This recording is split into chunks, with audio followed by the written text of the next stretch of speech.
So working memory is essentially the ability to take new information and move it around in your head.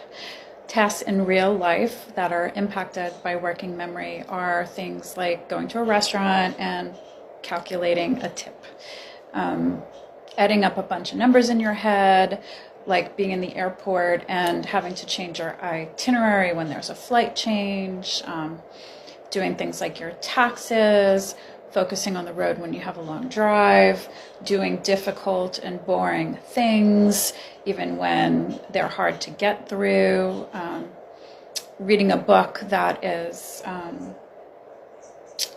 like challenging to get through, but worthwhile. So those are the things that essentially require working memory. When you go through perimenopause and menopause, your working memory is going to start to fail.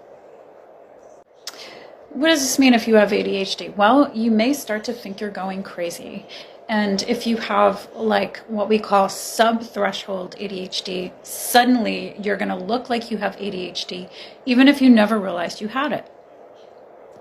I'm making this video to make you aware, if you're a woman in this age group, that it is possible that you may have not known you have ADHD, that you actually do, and you're suddenly becoming aware of it. You need to go and get checked out to see if this is something that you have.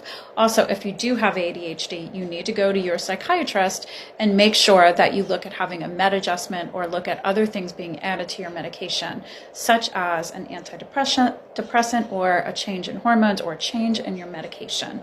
This is something that's happening more and more, and I'm seeing these women flood into my practice.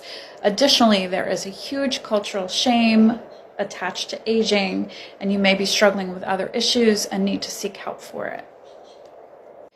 Perimenopause and menopause can be hugely upsetting and distressing for women, marked by changes in their moods and their bodies, your sleep, dramatic fluctuations in your hormones, and if you have ADHD, it is a double whammy.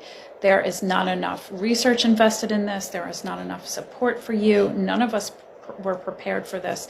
And estimates put rates of depression at some of the estimates are 17 times as high as they are in younger women. So I just want to encourage you, if you're experiencing any of this, that you are not alone, to please reach out and continue to find someone who will help you and give you proper information and support.